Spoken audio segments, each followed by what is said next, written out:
کوئی میرے اوپر جھوٹ بول کے کوئی بات کرے گا تو وہ اپنا ٹھکانہ دوزخ بنا لے. لوگ اتنے آرام سے جب یہ بات کہہ دیتے ہیں نا کہ کیونکہ نبی صلی اللہ علیہ وسلم نے یہ کہا تھا اور کیا تھا اس لیے ہم کر رہے ہیں. اب دیکھیے کہ اب یہاں پہ میں تھوڑا سا، کیونکہ معراج کی بات ہو رہی ہے تو میں چاہ رہی تھی کہ میں تھوڑا سا آپ کو معراج کے بارے میں بتا دوں، کیونکہ رجب کا سب سے خوبصورت، دیکھیے اگر منانا ہی ہے نا تو پھر سب سے خوبصورت یہ بات ہے کہ اگر آپ کو یہ لگتا ہے فار ایگزامپل آپ اسی پہ ہیں کہ اس دن رجب نبی صلی اللہ علیہ وسلم معراج پہ گئے تھے، تو پھر اپنے بچوں کو، اپنے دوستوں کو اکٹھا کریں اور ان کو بتائیں کہ معراج کیا تھی، نبی صلی اللہ علیہ وسلم کو کیسے اللہ سبحانہ تعالیٰ آسمان دنیا پہ لے کے گئے تھے، وہاں پہ ہمیں کیا تحفے دیے گئے تھے، مسلمان امت کو کیا کہا گیا تھا، کیا پیغام دیا گیا تھا، تاکہ یہ ہمارے اوپر فرض بنتا ہے تاکہ ہم یہ چیزیں اپنی اگلی نسلوں تک پہنچائیں. اب جب ہمیں نہیں پتا ہوگا کہ معراج کیا ہے، نبی صلی اللہ علیہ وسلم اسرا کیا تھا، معراج کیا تھا، کہاں پہ اللہ سبحانہ تعالیٰ نے کیا کہا، نبی صلی اللہ علیہ وسلم نے اس کے بارے میں کیا کہا تھا، تو ہم اپنی نسلوں کو کیا بتائیں گے. اب یہاں پہ میں تھوڑا سا آپ کو معراج کے بارے میں بتا دیتی ہوں کہ سورۃ بنی اسرائیل میں اس کا ذکر آتا ہے، جس میں اللہ سبحانہ تعالیٰ نے کہا سبحان الذی اسرا، پاک ہے وہ جو لے گیا بعبدہ اپنے بندے کو، لیلاً رات کے ایک وقت میں، ایک حصے میں، من المسجد الحرامی الی المسجد الاقصی، مسجد حرام سے مسجد اقصی کی طرف، الذی وہ جو بارکنا برکت دی ہم نے، حولہ اس کے ارد گرد کو، لنوریہ کیوں ایسے کیا تھا، تاکہ دکھائے اس کو، من آیاتنا تاکہ اللہ سبحانہ تعالیٰ اپنی نشانیاں دکھائے. اب یہاں پہ دیکھیے کہ ہوا کیا تھا، ایک جو بہت سٹرونگ ایک کال ملتا ہے کہ 10 ہجری کو جب نبی صلی اللہ علیہ وسلم کے ساتھ کیا ہوا تھا کہ جب آپ کو یاد ہے شیب ابی طالب میں جب مسلمانوں کو محصور کر دیا گیا تھا، 3 سال تک ان سے بائیکاٹ کر دیا گیا تھا، اتنا برا حال تھا کہ مسلمان جو تھے وہاں پہ ان کو پتے کھا کے اپنی بھوک جب لگتی تھی اور وہ ساری کی ان کی چیخوں کی آوازیں وادی سے جب باہر آتی تھی، کیا حال ہوتا تھا. اس زمانے کے دوران میں حضرت خدیجہ بہت کمزور ہو گئی تھی، اور جیسے ہی وہ باہر آتے ہیں پھر فوراً حضرت خدیجہ کا انتقال ہو گیا، اور اسی سال میں ابو طالب کا انتقال ہو گیا. اور دیکھیے ابو طالب کون تھے، حضرت علی کے فادر تھے نا. تو نبی صلی اللہ علیہ وسلم کو جو امان تھی وہاں پہ وہ حضرت ابو طالب کی وجہ سے تھی کیونکہ وہ سردار تھے، اور اس زمانے کا یہی رواج ہوتا تھا کہ وہ کسی کی امان ہوتی تھی تو نبی صلی اللہ علیہ وسلم کو کوئی کچھ نہیں کہہ سکتا تھا بیکاز آف ابو طالب. اب جب بھی کبھی وہ پریشان ہوتے تھے، گھر جاتے تھے، تو ان کی وائف جو حضرت خدیجہ تھی وہ ان کو تسلیاں دیتی تھی. تو اس وقت ایک دم دونوں کے دونوں جو اتنے سٹرونگ ان کے ریلیشن تھے وہ دونوں کے دونوں کی وفات ہو گئی. تو نبی صلی اللہ علیہ وسلم بہت، اس کو عام حزن بھی کہتے ہیں، کہ بہت سیڈ تھے. اب کہتے ہیں کہ جیسے ہوتا ہے نا کہ جب کوئی اداس ہوتا ہے تو اس کا دوست اس کو اس کا دل کرنے کے لیے، کہ اس کو خوش کرنے کے لیے بلاتے، تو اس وقت اللہ سبحانہ تعالیٰ نے نبی صلی اللہ علیہ وسلم کو معراج پہ بلایا تھا. اور یہ واقعہ کیا ہوا تھا کہ نبی صلی اللہ علیہ وسلم کہتے ہیں کہ ایک دن پہلے کیا ہوا تھا کہ وہ سوئے ہوئے تھے، تو 2 فرشتے آتے ہیں اور وہ نبی صلی اللہ علیہ وسلم کا سینہ چاک کرتے ہیں اور ان کا دل جو ہے وہ نکال کے ایک تشتری میں رکھ کے آب زمزم سے دھوتے ہیں. اور اس وقت وہ کہتے ہیں کہ اس میں آب زمزم سے دھو کے اس میں ایمان اور حکمت کا نور بھر دیا اور پھر واپس اس کو سی دیا گیا تھا. اور نیکسٹ ڈے پھر اس طرح سے جبرائیل علیہ السلام آتے ہیں اور نبی صلی اللہ علیہ وسلم کو لے کے حتیم کے ایریا میں جاتے ہیں، وہی جو ڈی کا ایریا ہے نا، جو میں نے آپ کو لاسٹ ٹائم بھی بتایا تھا خانہ کعبہ میں، وہاں پہ لے کے جاتے ہیں اور وہاں سے براق پہ مکہ سے بیت المقدس سے بیت المقدس کی طرف لے کے جاتے ہیں، بیت اللہ سے. تو دیکھیے اس زمانے میں بھی کیونکہ اونٹوں پہ سفر ہوتا تھا، 40 دن کا سفر تھا، اور وہ ایک لمحے کے اندر کہتے ہیں نبی صلی اللہ علیہ وسلم نے بعد میں بتایا کہ براق اتنی تیز رفتاری سے چلتا تھا کہ ایک جگہ سے دوسری جگہ جہاں پاؤں کے حد نگاہ تک جہاں تک نظر جاتی تھی کہ اس کا اگلا قدم وہاں تک جاتا تھا، اور وہاں سے لے کے پھر براق جو ہے وہ نبی صلی اللہ علیہ وسلم کو بیت المقدس لے کے گیا فلسطین میں۔ اب وہاں پہ تھوڑا سا یہ بھی ڈفرنس آتا ہے کہ کچھ مفسرین نے کہا کہ اس وقت نماز پڑھائی تھی، کچھ نے کہا کہ جب وہ واپس آئے تھے آسمان دنیا سے معراج کے بعد واپس آئے تھے تب پڑھائی تھی۔ لیکن اینی وے وہاں پہ جب جاتے ہیں نبی صلی اللہ علیہ وسلم تو براق کو وہاں پہ کہتے ہیں ابھی بھی نشان ہے اس پتھر پہ کہ وہ سوراخ کر کے وہاں پہ براق کو باندھا اور پھر وہ اندر گئے، وہاں پہ تمام انبیاء تھے اور نبی صلی اللہ علیہ وسلم نے ان کی امامت کروائی۔ پھر اس کے بعد جبرائیل علیہ السلام ان کو آسمان دنیا پہ، پھر یہاں پہ یہ جو سورہ بنی اسرائیل میں ہے نا، یہ اسراء کا واقعہ، اسراء تو زمینی سفر تھا کہ بیت اللہ سے اللہ سبحانہ تعالیٰ بیت المقدس میں ان کو لے گئے اور وہ سارا سفر تھا۔ اب وہاں سے نبی صلی اللہ علیہ وسلم کو معراج کرائی تھی، یہ سیکنڈ آتا ہے جس میں سورۃ نجم میں اس کے بارے میں کچھ آتا ہے، ڈیٹیل نہیں ہے لیکن کچھ اشارہ وہاں پہ ہمیں ملتا ہے، جہاں پہ سے پھر جبرائیل علیہ السلام ان کو لے کے گئے۔ اور پھر اتنی خوبصورت بات کہ پہلے دیکھیں معراج کہتے ہیں سیڑھی کو، کہ وہ اللہ سبحانہ تعالیٰ کی طرف سے اتنا بڑا معجزہ تھا۔ دیکھیں کبھی کوئی پوچھتا ہے نا نبی صلی اللہ علیہ وسلم کے معجزے، کبھی ہوتا ہے کہ حضرت عیسیٰ کے معجزے، حضرت موسیٰ کے ہم پڑھتے ہیں معجزے، تو پھر نبی صلی اللہ علیہ وسلم کا سب سے بڑا دیکھیں یہ معجزہ، اور پھر قرآن تو ڈیفینیٹلی ایک معجزہ تھا، لیکن یہ کہ اللہ سبحانہ تعالیٰ نے ان کو آسمان دنیا پہ بلایا۔ اور پھر اس کے بعد کیا ہوا تھا کہ پہلے آسمان پہ جب جبرائیل علیہ السلام نبی صلی اللہ علیہ وسلم کو لے کے جاتے ہیں تو پہلے ہم نے پڑھا تھا سورۃ نبا میں آتا ہے کہ وَفُتِحَتِ السَّمَاءُ فَكَانَتْ أَبْوَابًا، تو کہ آسمان جو ہے وَفُتِحَتِ السَّمَاءُ کہ آسمان قیامت کا ذکر ہوتا ہے کہ آسمان جو ہے وہ کھول دیا جائے گا اور وہ دروازے ہو جائے گا، وَسُيِّرَتِ الْجِبَالُ اور جو پہاڑ اس دن چلیں گے، فَكَانَتْ سَرَابًا اور وہ پورے جو ریت کی طرح کے ہو جائیں گے۔ تو یہ سارا ہم سورۃ نبا میں بھی پڑھتے ہیں۔ تو اسی طرح سے پہلے آسمان پہ جبرائیل علیہ السلام لے کے جاتے ہیں نبی صلی اللہ علیہ وسلم کو، اور وہاں پہ پہلے آسمان پہ حضرت آدم علیہ السلام ہوتے ہیں، نبی صلی اللہ علیہ وسلم کی ان سے ملاقات ہوتی ہے۔ پھر دوسرے آسمان پہ جاتے ہیں اور دوسرے آسمان پہ ان کی ملاقات ہوتی ہے حضرت عیسیٰ علیہ السلام اور حضرت یحییٰ علیہ السلام سے، یہ آپس میں کزن بھی ہیں، خالہ زاد بیٹے ہیں، وہاں پہ ان سے ملاقات ہوتی ہے۔ پھر تیسرے آسمان پہ حضرت یوسف علیہ السلام کے ساتھ ملاقات ہوتی ہے، اور یوسف علیہ السلام کو نبی صلی اللہ علیہ وسلم نے کہا کہ پوری دنیا میں کا آدھا حسن جو ہے وہ حضرت یوسف علیہ السلام کو اللہ سبحانہ تعالیٰ نے عطا کیا ہوا تھا۔ اور پھر اس کے بعد چوتھے آسمان پہ حضرت ادریس علیہ السلام سے نبی صلی اللہ علیہ وسلم کی ملاقات ہوتی ہے۔ پھر پانچویں آسمان پہ حضرت ہارون علیہ السلام سے، پھر چھٹے آسمان پہ حضرت موسیٰ سے، اور ساتویں آسمان پہ حضرت ابراہیم علیہ السلام سے ان کی ملاقات ہوتی ہے۔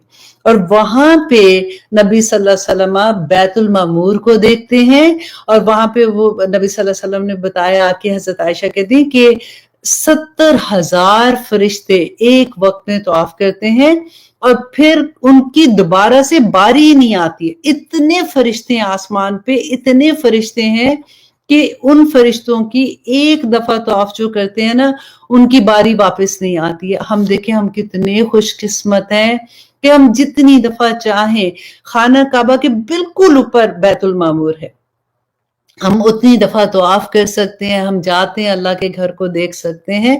تو یہ ایک بہت بڑا معجزہ تھا۔ اور اس کے علاوہ نبی صلی اللہ علیہ وسلم نے جب سدرۃ المنتہا پہ پہنچتے ہیں تو جبرائیل علیہ السلام نے کہا کہ اس کے بعد آگے میں نہیں جا سکتا ہوں، تو یہ ایک بیری کا درخت تھا، کہتے اتنا خوبصورت وہ درخت تھا کہ پورا درخت جیسے سونے، یہ ایکچولی ہوتا ہے نا کہ ایگزامپلز دی جاتی ہے کیونکہ ہم دنیا میں رہتے ہیں، ہمیں دنیا کی خوبصورتی ہماری نظر میں جو ہے تو ہم اسی کو دیکھ سکتے ہیں نا۔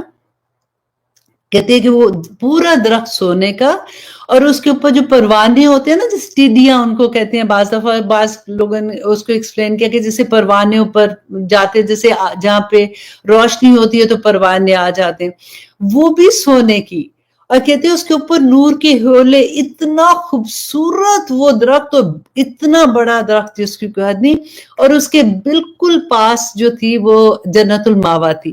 الحمدللہ نبی صلی اللہ علیہ وسلم کو وہ بھی دکھائی گئی۔ اور دیکھیے نبی صلی اللہ علیہ وسلم نے کہا کہ وہاں پہ انہوں نے کلموں کی، قلم جو تھے پین کی، کلموں کی آواز سنی، اللہ اکبر۔ اور آواز کس چیز کی تھی؟ انہوں نے پوچھا جبرائیل علیہ السلام سے کہ یہ کس چیز کی آواز ہے، تو انہوں نے کہا کہ یہ کلموں کی آواز ہے، جو ہماری تقدیریں لکھی جا رہی ہوتی ہے، روز کا ہمارا کہ کیا ہوگا، رزق کیسے ملے گا، کتنا ملے گا، وہ ساری چیزیں وہاں پہ لکھی جاتی ہیں۔ اب پھر انہوں نے کہا کہ وہاں پہ انہوں نے فرشتوں کی جھگڑنے کی آواز سنی آپس میں، تو پوچھا جبرائیل علیہ السلام سے کہ یہ کیوں جھگڑ رہے ہیں؟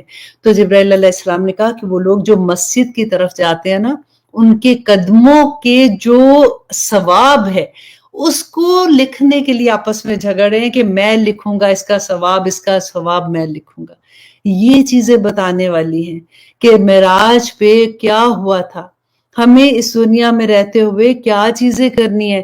یہ بالکل وہی بات ہے کہ اوپن بک ٹیسٹ کی طرح، کہ ہمیں پتا چل گیا کہ اچھا یہ چیز ہوگی، یہ چیز وہاں پہ قیامت کے دن ہوگی۔ اور پھر دیکھیے نبی صلی اللہ علیہ وسلم نے کہتے ہیں کہ جنت میں جیسے انہوں نے دیکھا کہ ان کو قدموں کی آواز آئی، تو انہوں نے جبرائیل علیہ السلام سے پوچھا کہ جبرائیل یہ کس کی قدموں کی آواز ہے؟ تو جبرائیل علیہ السلام نے کہا کہ یہ بلال کی قدموں کی آواز ہے۔ اللہ اکبر۔ تو وہ دیکھیں نبی صلی اللہ علیہ وسلم ابھی جا رہے ہیں تو بلال اس سے پہلے ہی ادھر موجود تھے، وہ مؤذن تھے نا، اس لیے۔ اللہ اکبر۔ اور اس کے بعد نبی صلی اللہ علیہ وسلم نے کہا کہ میں جس فرشتوں کی گروہ سے گزرتا تھا تو وہ مجھے یہ کہتے تھے کہ اپنی امت کو کہیں حجامہ۔ حجامہ کے بارے میں آپ کو پتہ ہے، وہ جو کپنگ ہوتی ہے نا، کپنگ ایک تو ڈرائی کپنگ ہوتی ہے، ایک ویٹ کپنگ ہوتی ہے۔ ڈرائی کپنگ کیا ہوتی ہے، ویٹ کپنگ کیا ہوتی ہے کہ پہلے وہ کپ لگا دیتے ہیں، وہ جیسے بلڈ تھوڑا سا اوپر آ جاتا ہے، پھر اس کو تھوڑے چھوٹے جیسے کیا کہنا چاہیے، بلیڈ کے ساتھ یا پھر اس طرح سے ہوتا ہے۔ جو حجامہ کرتے ہیں ان کو پتہ ہے، کیونکہ میں نے یہ کورس کیا تھا، تو وہ بہت، کیونکہ یہ سنت سے ثابت ہے نا، تو وہ چھوٹے چھوٹے کٹ لگا دیتے ہیں، پھر اسے خون نکلتا ہے نا جو، پھر وہ واپس اس پہ کپ لگاتے ہیں، خون اس پہ سک ہو جاتا ہے، اور وہ ایکچولی کیا ہوتا ہے کہ وہ گندا خون ہوتا ہے جو نکل جاتا ہے۔ تو کہتے ہیں کہ میں جس جو فرشتوں کے اس کے جماعت کے سے گزرا، تو انہوں نے کہا کہ آپ اپنی امت کو حجامہ کا حکم دیں۔ تو اگر آپ لوگوں نے نہیں کرایا ہو تو آپ ضرور کرا لیجئے گا، اس کے بڑے فائدے ہوتے ہیں۔ اچھا جی، اس کے بعد دیکھیں کہ نبی صلی اللہ علیہ وسلم کہتے ہیں کہ جب وہ حضرت ابراہیم علیہ السلام کے پاس سے گزرے نا، تو انہوں نے کہا کہ رسول اللہ صلی اللہ علیہ وسلم کو کہ اپنی امت کو میرا سلام دینا۔ اللہ اکبر۔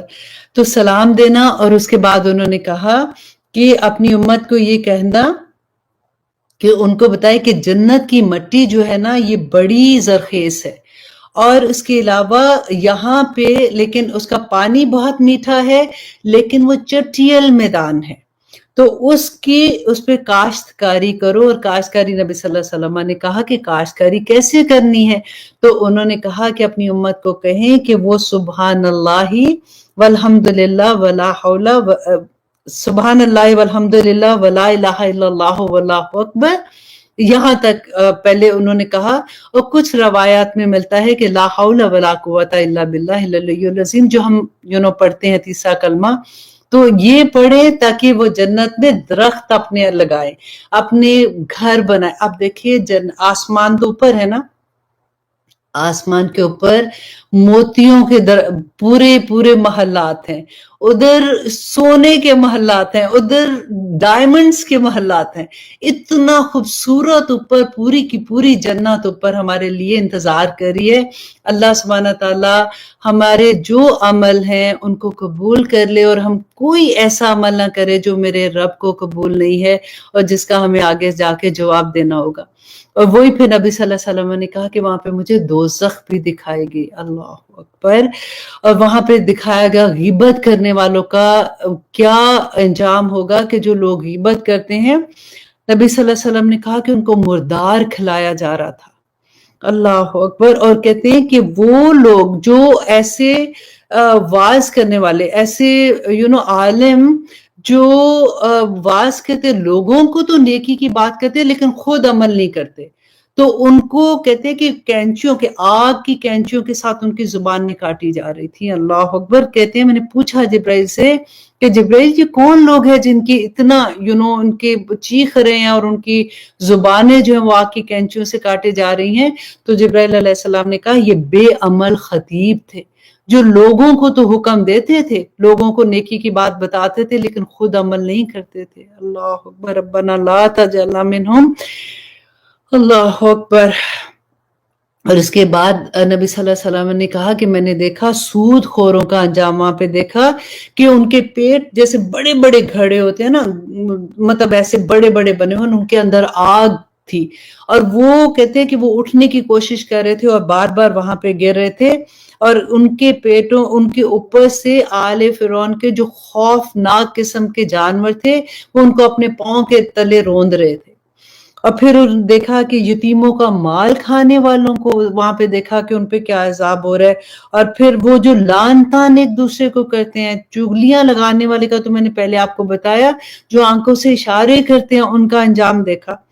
اور اس کے علاوہ فرض نمازوں کو چھوڑنے والے، اللہ اکبر، جو گراہ سمجھتے ہیں، وہ جو میں نے آپ کو پہلے بتایا تھا کہ ان کے سر جو ہیں وہ پتھروں سے کچلے جا رہے تھے. اس کے علاوہ بھی بے شمار احادیث ملتی ہیں، کیونکہ وقت کی کمی کی وجہ سے میں نے یہ سوچا کہ میں آپ کو صرف اتنا بتا دوں کہ اس وقت میں کیا ہوا تھا. وہ جو معراج تھی جس کو ہم یہ سیلیبریٹ کرتے ہیں، دیکھیں معراج میں کیا ایک دن کی عبادت تھی.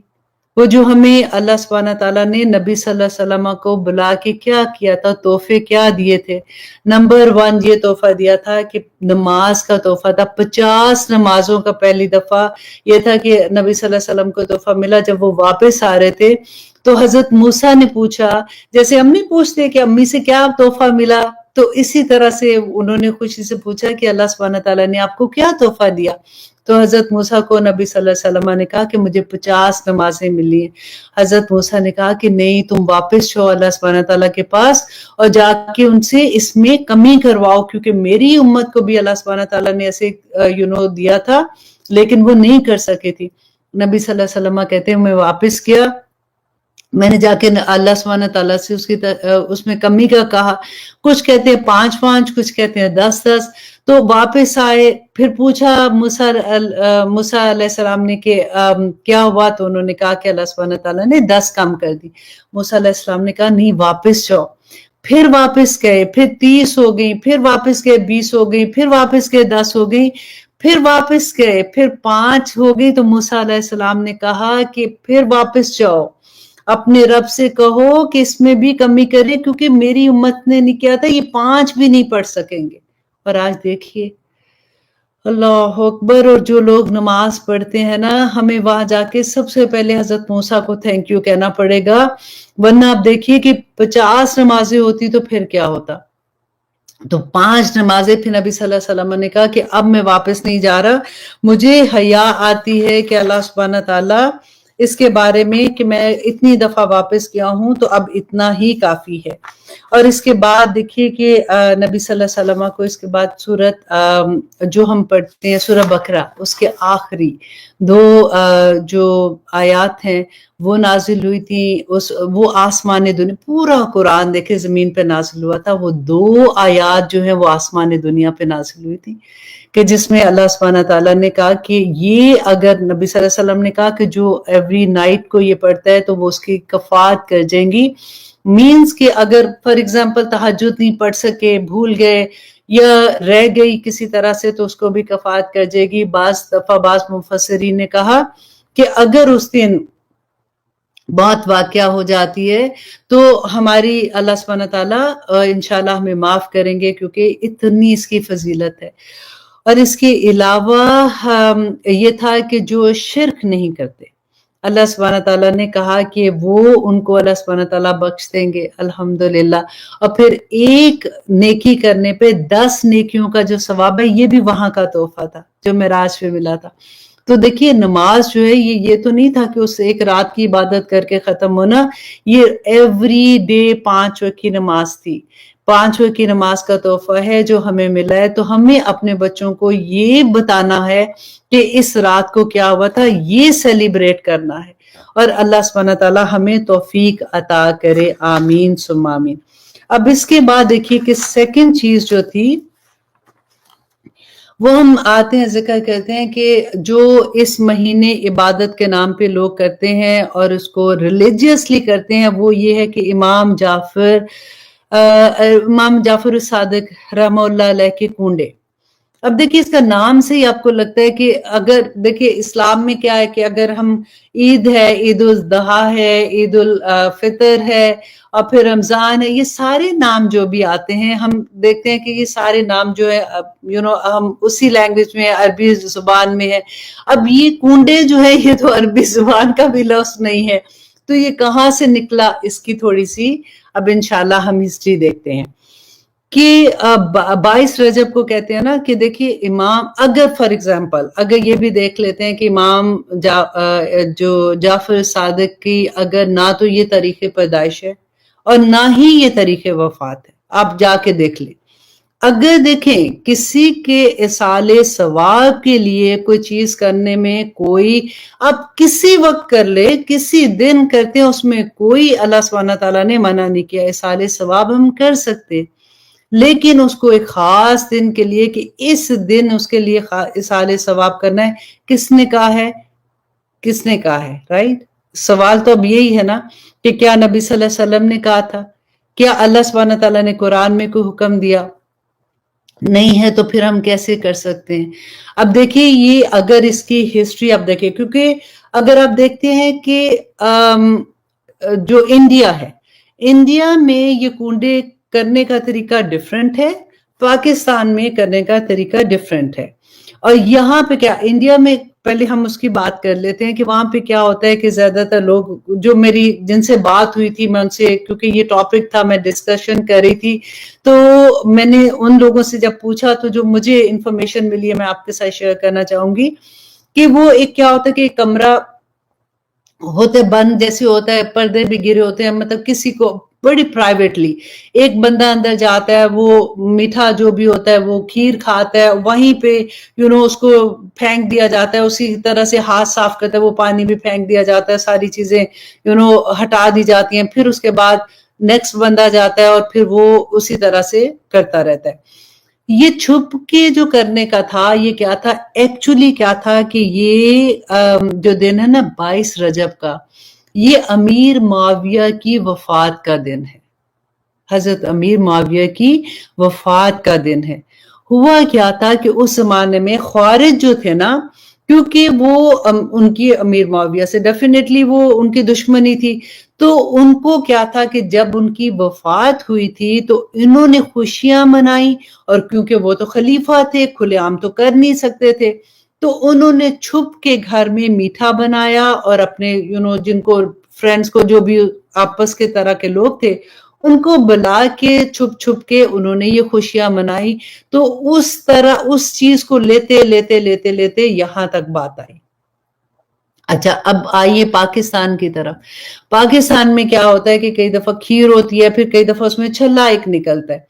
وہ کہتے ہیں جی چھلا جس کا نکلتا ہے وہ پھر وہ اس کو منت مانگتے ہیں کہ جی ہماری منت اگر پوری ہوگی تو پھر نیکسٹ ایئر پھر ہم کریں گے، اور اسی طرح سے کنڈے کرتے جاتے ہیں. جس کی منت پوری ہو جاتی ہے وہ پھر آگے سے کرنا شروع ہو جاتا ہے. اور یہ ایک دفعہ نہیں ہوتا، پھر جس کی منت پوری ہوتی ہے وہ پھر ہر سال کرتے ہیں. ٹھیک ہے، اب یہ دیکھیے کہ یہ کنڈوں کی رسم شروع کہاں سے ہوتی. پچھلی صدی میں 1906 میں امیر مینائی کے خاندان سے یہ رسم شروع ہوئی ہے.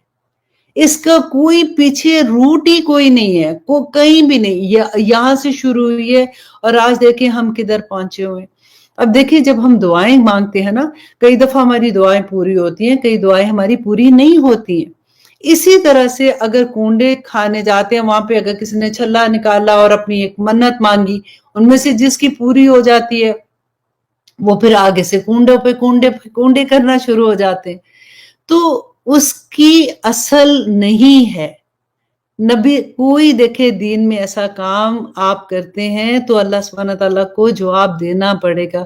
بس اپنا میں اس لیے آپ کو یہ جو ساری بات بتا رہی ہوں کہ اللہ سبحانہ تعالیٰ سے دعا کریں کہ اللہ سبحانہ تعالیٰ ہمارے سینے بھی کھول دے، ہمارے دماغ بھی کھول دے، ہم انا میں آ کے یہ چیزیں نہ کریں جس کا ہمیں جواب دینا پڑے. دیکھیے جب ہم کوئی نیکی کا کام ایسے کر رہے ہوتے ہیں نا جس میں ہم کہتے ہیں حرج ہی کیا ہے، تو پھر ان کو چھوڑتے ہوئے بھی بڑی تکلیف ہوتی ہے. پھر ان کو چھوڑتے ہوئے ہمیں یہ لگتا ہے کہ میری تو امی بھی کر رہی تھی، ہماری تو دادی کرتی تھی، اب یہ کیا تم نیا کوئی دین لے کے آگے ہو، کیا ان کو نہیں پتا تھا؟ تو آئیے اس پوری جو میں نے آپ کو سٹوری بتائی، ابھی کتنا ہے 53 ہو گئے. ہم ایک آیا جو ہے ہمیشہ کی طرح میں آپ کو کہتی ہوں نا کہ آج کا سبق جو ہے نا اس میں جو آیا ہے اگر یہ سمجھ آ گئی تو ہمارا پورا دین ٹھیک ہو جائے گا. وہی بات ہر دفعہ میں آپ کو یہی کہتی ہوں اور آنیسٹلی ہر دفعہ یہی بات ہوتی ہے کہ ہر آیا ہی اتنی خوبصورت ہے کہ دیکھیں آیا نمبر 104 کو دیکھتے ہیں کہ وَإِذَا قِيلَ لَهُمْ، اور جب کہا جاتا ہے، اب پوری چیز کو آپ دیکھیے کہ جب ان سے کہا جاتا ہے تعالو کہ آؤ الہ طرف ما انزل اللہ، جو اللہ نے نازل کیا. اللہ نے کیا نازل کیا تھا؟ قرآن نازل کیا نا، کہ اللہ نے نازل کیا وَإِلَى رسولی، اور رسول کی طرف وہ کیا تھا؟ سنت ہے نبی صلی اللہ علیہ وسلم کی. تو قالو کہتے ہیں، اگر ہم کہتے کہ بتاؤ کدھر ہے قرآن میں یہ لکھا ہوا ہے، کیا نبی صلی اللہ علیہ وسلم نے یہ بتایا تھا، کیوں کہہ رہے ہو؟ تو کیا کہتے ہیں؟ حسبنا، کافی ہے ہمیں، ما وجدنا، جو پایا ہم نے، علیہ اس پر، آباءنا، اپنے آباء اجداد کو. تو اللہ سبحانہ تعالیٰ کہتے ہیں یہی بات نا کہ میری امی کرتی تھی، دادی کرتی تھی، تو تم کیا نیا دین لے کے آئی ہو؟ تو اللہ سبحانہ تعالیٰ کہتے ہیں اولو کانا آباؤہم لا یعلمون شیئا، کہ اگرچہ کیا بھلا اگر ان کے جو آباء اجداد تھے ان کو علم نہیں تھا پھر بھی وہ ایسے کریں گے، ولا یہتدون، اور نہ وہ ہدایت یافتہ تھے. اب یہاں پہ کیا ہے دیکھیے، ہمارے جو آباء اجداد تھے نا الحمدللہ، ہماری امیاں، نانی، دادی تہجد گزار بھی تھی، لیکن ان کے پاس انہوں نے قرآن کو سمجھ کے جیسے تفسیر اور ورڈ ٹو ورڈ ٹرانسلیشن اس طرح سے نہیں پڑھا ہوا تھا. اس زمانے میں رواج بھی نہیں تھا. اگر دیکھیں آج ہمیں اللہ سبحانہ تعالیٰ کا کروڑ شکر ہے کہ اللہ سبحانہ تعالیٰ نے ہماری زندگیوں میں قرآن کھول دیے. آپ لوگ جتنے اس وقت سن رہے ہیں اس کو شیئر کرتے ہیں، آگے سے آگے بتاتے ہیں، اللہ سبحانہ تعالیٰ اس کو قبول کرے. تو جب ہمیں پتہ چل گیا نا تو پھر ہم اللہ سے دعا کریں کہ یا رب العالمین، اگر میرے ماں باپ نے کوئی ایسا کام کیا ہے جو اللہ سبحانہ تعالیٰ کے احکامات کے مطابق نہیں تھا، یا اللہ ان کو معاف کرنا، وہ معصوم تھے، انہوں نے جیسے سنا انہوں نے اسی طرح سے کیا.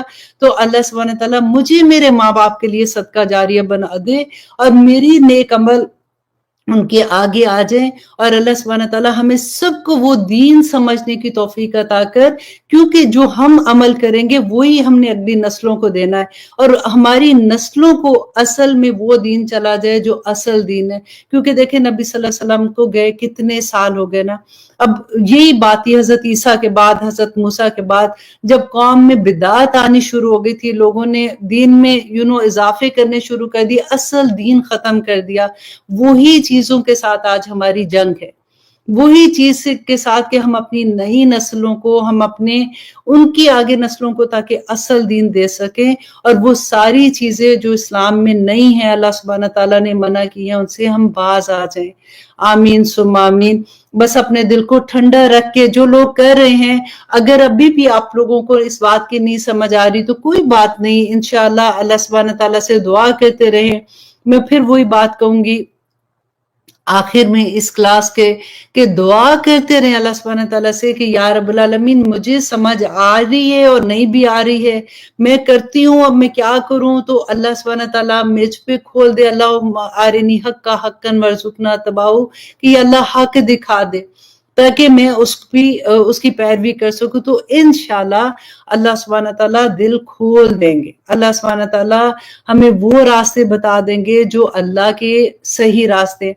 آج کی رجب کے بارے میں کیونکہ بات تھی، تو آپ بلیو کریں کہ صبح سے جب سے میں اٹھی تھی، میں ایک ہی دعا کر رہی تھی کہ یا رب العالمین آج کا ٹاپک بہت سینسٹیو ٹاپک ہے، کیونکہ وہی بات ہے کہ میں جس سے بھی میں اپنے بچے سے بات کر رہی تھی تو وہ بھی مجھے یہ کہہ رہا تھا ماما حرج کیا ہے، اگر پوری رات عبادت کر رہے ہیں تو حرج کیا ہے؟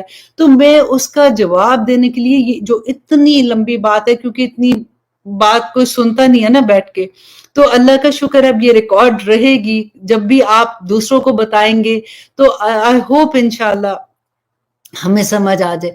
تو میں بار بار اللہ سے ایک ہی دعا کر رہی تھی کہ یا اللہ آج میرے زبان سے کوئی ایک لفظ ایسا نہ نکلے جو اللہ سبحانہ تعالیٰ آپ کو پسند نہ ہو، یا اللہ میں جو بات کروں آپ کو اگر وہ ٹھیک لگتی ہے، یا اللہ ہمارے تمام لسنرز کے دلوں میں اس کو بٹھا دے، یا اللہ یہ جو چیز اگر ہم کچھ غلط کریں تاکہ ہماری اگلی نسلوں میں یہ نہ چیز جائے، تاکہ ہم ان کو پیور دین دے سکیں۔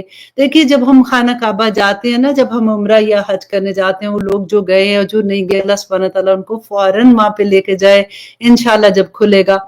تو ہمارا پتہ ہے وہاں پہ جا کے کیا دل چاہتا ہے، جب ہم دیکھتے ہیں نا کہ اتنے بڑی بڑی ہوٹلز ارد گرد، اور ہمارے ذہن میں یہ آتا ہے کہ کاش یہ جگہ جو ہے اس کو پریزرو کیا جاتا اسی طرح سے جب نبی صلی اللہ علیہ وسلم کے زمانے میں تھا، کاش اس شہر کو اسی طرح سے رکھا جاتا ہے، اس کے باہر ساری چیزیں ہوتی تو وہاں پہ سے سب جو جیسے واک کر کے آ جاتے یا پھر سواریاں لے کے آ جاتے یا کسی طرح سے، تاکہ ہم اصل چیز کو دیکھ سکتے کہ نبی صلی اللہ علیہ وسلم کے زمانے میں یہ مسجد کیسی تھی، وہ گھر کیسے تھے، تو وہ بہت سبق ملتا ہے اسے۔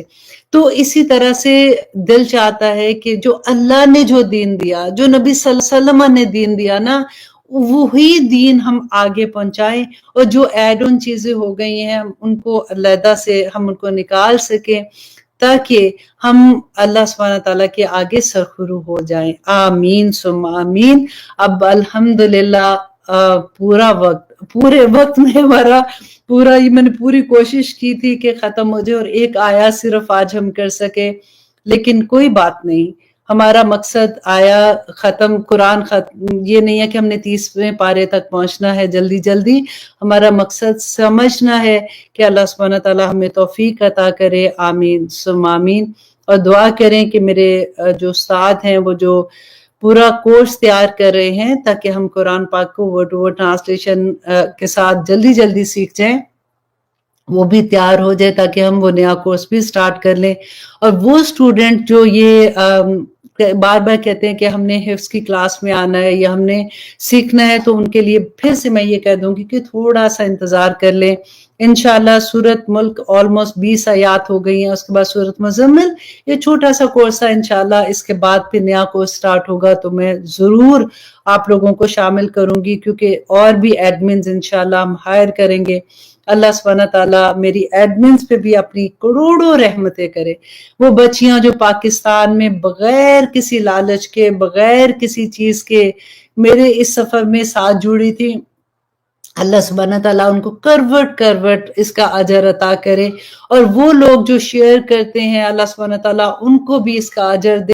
الحمد ہے اور العالمین ہے، یہ دونوں جگہ پہ جو الف لام ہے وہ کسی نکرہ کو معرفہ کرنے کے لیے استعمال ہوتا ہے، اور جو یا نون ہے آخر میں وہ جمع کے لیے ہے۔ یہ آپ تھوڑی دیر آپ اسی طرح سے بار بار سنتے رہیں گے، اپنے نوٹس اپنے ساتھ ساتھ بناتے رہیں۔ آپ یقین کریں کہ ایک سپارے کے بعد، میں اپنے اسٹوڈنٹ کو بھی یہی کہتی ہوں کہ انشاءاللہ ایک سپارے کے بعد آپ خود سے ترجمہ، آپ کے پاس لکھا ہوا نہیں ہوگا نا، آپ پھر بھی کرنے کے قابل ہو جائیں گے۔ اور اس کے العالمین میں تمام جہانوں کا رب، اور اب عالم جو ہے اس کا کوئی واحد نہیں ہے، صرف عالم جو ہے وہ اس میں جمع ہے، اور اب سوچئے کہ عالم کی بھی جمع عالمین آ جاتی ہے۔ اور الحمدللہ رب العالمین، تمام کی تمام تعریفیں، تمام کے تمام شکر اللہ سبحانہ تعالیٰ کے لیے ہیں۔ جب ہم یہ کلمہ ادا کرتے ہیں تو نبی کریم صلی اللہ علیہ وسلم نے ہمیں بتایا کہ یہ کلمہ اتنا بھاری ہے کہ زمین اور آسمان کے درمیان میں جتنی خلا ہے وہ اس کو بھر دیتا ہے، اور پھر میزان پہ سب سے بھاری ہے، اور اللہ سبحانہ تعالیٰ کو سب سے زیادہ عزیز ہے۔ آخر اس کلمے میں کیا بات ہے؟ دیکھیے ہم کتنی دفعہ پڑھتے ہیں، اب نماز کے بعد بھی 33 ٹائمز تو ہم پڑھتے ہیں نا، الحمدللہ الحمدللہ، ادھر پھریں ادھر اگر تسبیح پکڑی ہوئی ہے تو تب بھی ہم پڑھتے جاتے ہیں، لیکن یہ کلمہ ہمارے دل سے نہیں نکلتا، کیونکہ ہمیں اس کا پتہ ہی نہیں کہ اس کا مطلب کیا ہے۔ الحمد وہ شکر ہے، آپ کو میں ایک ایگزامپل سے سمجھاتی ہوں کہ جیسے فار ایگزامپل آپ نے کسی کی مدد کی، آپ کو پتہ چلا کہ کسی کے گھر میں کھانا نہیں ہے، اس کے بچے ہیں چھوٹے چھوٹے اور ان کے گھر میں کھانے کی چیزیں نہیں ہیں، اور آپ ان کو کہتے ہیں کہ جی آج سے آپ کے گھر میں کھانا میرے گھر سے آیا کرے گا اور آپ نے فکر نہیں کرنی۔ یا کسی بچے کی فیس نہیں تھی اور آپ نے اس کی فیس ادا کر دی، یا کسی کا بچہ بیمار تھا، وہ ہاسپٹل میں تھا، آپ نے جا کے اس کا بل دے دیا۔ کین یو امیجن کہ اس وقت اس کے پیرنٹس جب آپ کے سامنے کھڑے ہوتے ہیں تو وہ کس انداز سے آپ کا شکر ادا کرتے ہیں؟ یا آپ تھوڑا سا دوسری طرف لے جائیں کہ آپ سوچیں کہ اللہ نہ کرے کہ کبھی ہمیں ضرورت پڑی ہو، کہ ہمیں کسی کی ضرورت ہے اور ہمارے پاس پیسے نہیں ہیں، ہم نے بچے کی فیس دینی ہے، اور کوئی آ کے ہمیں وہ فیس بچے کی ہماری پے کر دیتا ہے، تو ہم کس انداز سے اس کا شکر ادا کرتے ہیں؟ ہماری آنکھوں میں جو اس کے لیے عزت ہوتی ہے، جو ہماری پوری لینگویج، باڈی لینگویج اس کے سامنے جس طرح سے ہم کھڑے ہوتے ہیں، اور یہ نہ صرف اونلی اس ٹائم پہ، زندگی میں جب بھی اس کو ملیں گے، ہم کہیں بھی دور بیٹھے ہوئے ہم بھاگ کے جاتے ہیں اور ان کو جا کے ملتے ہیں کہ انہوں نے اس وقت ہماری مدد کی تھی۔ اور یہ تو اللہ سبحانہ تعالیٰ ہے۔ اللہ سبحانہ تعالیٰ کے دیکھیں کہ ان کی نعمتوں کا احساس یہ کہ اللہ سبحانہ تعالیٰ مجھے تو پتہ ہی نہیں کہ آپ نے میرے پہ کتنی نعمتیں کی ہوئی ہیں۔ حضرت داؤد علیہ السلام کی یہ بات اللہ سبحانہ تعالیٰ کو اتنی پسند آئی کہ انہوں نے قرآن میں منشن کر دیا کہ داؤد علیہ السلام نے کہا کہ اے اللہ، میں تیرا شکر کیسے ادا کروں کہ مجھے یہی نہیں پتا کہ تیری نعمتیں میرے پہ کتنی ہیں، کس نعمت کا میں تیرا شکر ادا کروں۔ اللہ سبحانہ تعالیٰ کو ان کی یہی ادا پسند آ گئی۔ اب دیکھیے کہ ہماری چھوٹی چھوٹی نعمتوں سے لے کے ہمارا سانس لینا، ہمارا دیکھنا، ہمارا بات کرنا، ہماری اولاد، ہمارا کاروبار، ہمارا سب کچھ، یہ تو بالکل چھوٹی چھوٹی باتیں میں آپ کو بتا رہی ہوں نا۔ آپ اپنے اراؤنڈ دیکھیے کہ اللہ سبحانہ تعالیٰ کی رحمتوں کے کتنی بے شمار اس کی رحمتیں، اور ہم کہتے ہیں کہ اللہ سبحانہ تعالیٰ اب سب کا سب شکر آپ کے لیے، اتنے کرم آپ نے میرے اوپر کیے۔ اب جب بھی آپ یہ لفظ پڑھیں گے نا تو آپ اپنے دل سے اس کو فیل کرنا کہ یہ الحمد کا مطلب کیا ہے۔ دن ہم کہتے ہیں الحمدللہ، کہ حمد کس کی ہے، شکر کس کا ہے؟ اللہ سبحانہ تعالیٰ کا۔ اللہ جو ہے نا وہ اللہ سبحانہ تعالیٰ کا ذاتی نام ہے۔ تو اس طرح جیسے رحمان ہے، رحیم ہے، المالک القدوس ہے، یہ سارے نام جو ہے وہ اللہ سبحانہ تعالیٰ کے صفاتی نام ہیں۔ تو اللہ سبحانہ تعالیٰ کا ذاتی نام ہے، اور پھر ساتھ ہی اللہ تعالیٰ اپنا ایک دوسرے نام کو لے کے آتے ہیں، کہتے ہیں رب ہے، رب العالمین۔ اب رب کو سمجھنے کے لیے دیکھیں ہم کتنی دفعہ یہ پڑھتے ہیں۔ اب ایک دفعہ آپ اگر رب کو سمجھ آئیں گے نا تو آپ کو میں اگر یہ کہوں تو یہ چھوٹی بات نہیں ہوگی کہ آپ کو پورے دین کی سمجھ آ جائے گی۔ رب کون ہے؟ خالق ہے، مالک ہے اور مدبر ہے۔ آپ یہ ایک دفعہ یہ چیز کو یاد کر لیں گے نا تو جہاں جہاں اللہ سبحانہ تعالیٰ کا نام آئے گا آپ کے مائنڈ میں ایک دم سے یہ چیز آ جائے گی کہ وہ میرا خالق بھی ہے، وہ میرا مالک بھی ہے، وہ میرا مدبر بھی ہے۔ پیدا کس نے کیا ہے ہمیں اللہ سبحانہ تعالیٰ نے۔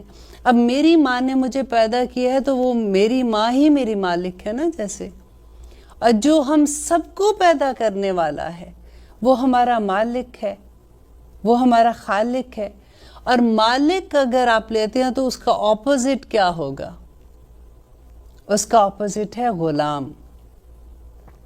ہم نے کیونکہ غلام دیکھے نہیں ہے نا، ہمیں پتہ ہی نہیں کہ غلام کون ہوتے ہیں، ہمیں یہ پتہ ہی نہیں کہ ہمارا مالک کون ہے۔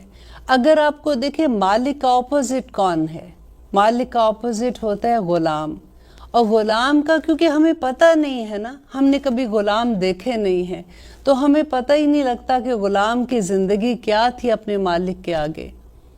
آپ کو پتہ ہے کہ جو غلام ہوتا ہے نا، اس کی پوری زندگی اس کے مالک کے ہاتھ میں ہے، اس کا سونا، اس کا جاگنا، یہاں تک کہ وہ جو اگر کماتا بھی ہے تو وہ اپنے مالک کو لا کے دیتا ہے، اس کی اپنی کوئی سے نہیں ہوتی ہے۔ آپ کو ایک چھوٹی سی اگزامپل سے سمجھاتی ہوں، آئی ہوپ آپ کو یہ بھی انڈرسٹینڈنگ میں آسان ہو جائے گا کہ آج کل کی آپ دیکھ لیں نا، جیسے ہم نوکر رکھتے ہیں، حالانکہ یہ نوکر ویسے نوکر نہیں ہے جیسے غلام ہوتے ہیں۔ اب آپ نے کام پہ جانا، آپ اپنے نوکر کو کہتے ہیں کہ جی اپنے گھر میں صفائی کر دینا، رات کو میرے مہمانوں نے آنا ہے اور ایک کھانا بنا دینا۔ رات کو جب آپ واپس آتے ہو، آپ دیکھتے ہو کہ پورا گھر گندا پڑا ہوا ہے اسی طرح سے، اور کھانا بھی نہیں پکا ہوا، اور آپ اپنے نوکر کو دیکھتے ہو تو وہ تھکا ہوا بیٹھا ہوا ہے، آ کے ابھی بیٹھا ہی ہے لیکن وہ تھکا ہوا ہے۔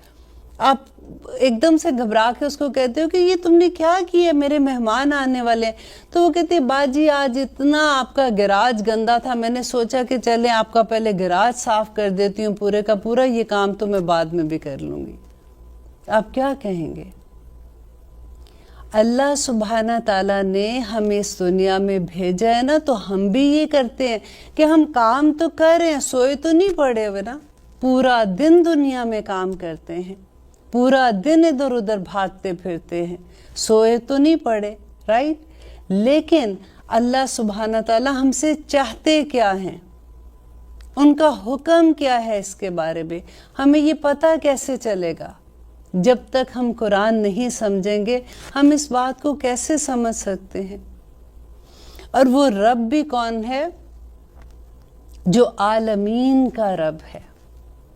اب دیکھیں میں نے جیسے کہا کہ عالم کی کوئی واحد نہیں ہے، عالم اٹ سیلف ہی جمع ہے، اور اتنے عالمین اس کے بارے میں کہتے ہیں کہ اللہ سبحانہ تعالیٰ نے 10,000 عالم بنائے۔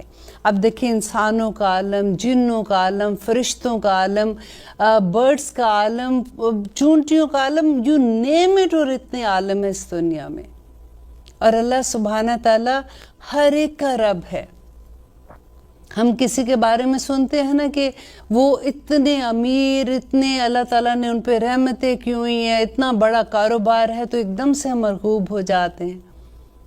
اور اگر ہمیں کہیں سے انویٹیشن آ جائے ایسے لوگوں کا تو اور بھی ذرا ہوتا ہے کہ جی وہ تو اتنے بڑے ملک کے پولیٹیشنز اور یہ وہ، ہمیں تو وہاں پہ بلایا، ہم کس طرح سے ہوتا ہے، بندہ کس طرح سے سوچتا ہے۔ لیکن یہاں پہ اللہ سبحانہ تعالیٰ کیا کہہ رہے ہیں کہ میں رب ہوں، عالمین کا رب ہوں۔ ایک روب آتا ہے نا اندر ہمارے، اور اس کے ساتھ ہی اللہ سبحانہ تعالیٰ اپنی ایک اور صفت بیان کرتے ہیں کہ ڈرو نہیں، میں رب ہوں، میں مالک ہوں، میں عالمین کا بھی مالک ہوں، لیکن میں رحمان بھی ہوں اور میں رحیم بھی ہوں۔ سبحان اللہ۔ اور اب دیکھیے، ایک اللہ سبحانہ تعالیٰ صرف رحمان کہہ دیتے تو کافی تھا، اب دونوں کا مادہ ایک ہے، را ہا میم، دونوں کا، جو ماں کا رحم ہوتا ہے نا جس میں بچہ ہوتا ہے، یہ اس کا روٹ ورڈ جو ہے نا وہ ادھر سے ہی ہے۔ رحمان جو ہے اس میں شدت ہے، اس کی رحمت میں شدت ہے، اور رحیم جو ہے نا وہ اللہ سبحانہ تعالیٰ کی مسلسل رحمت کو کہتے ہیں۔ اب اس کی اگزامپل میں آپ کو دونوں ناموں سے دے دیتی ہوں کہ جیسے آپ فار ایگزامپل ہم ٹی وی میں دیکھتے ہیں کہ کہیں پہ زلزلہ آیا، وہاں پہ لوگ بڑے پریشان ہیں، لوگوں کے حالات خراب ہو گئے، گھر لٹ گئے، کاروبار لٹ گئے، ان کے پاس سونے کی جگہ نہیں ہے، تو ایک دم سے ایک جذبہ اٹھتا ہے، ہم فوراً سامان اکٹھا کرتے ہیں، کنٹینر بھیجتے ہیں، لوگ یہاں تک کہ بچوں کی اگر شادی کے جہیز اکٹھے کیے ہوتے ہیں وہ بھی بھیج دیتے ہیں۔ لیکن کیا ہوتا ہے، تھوڑی دیر کے بعد وہ جذبہ سو جاتا ہے،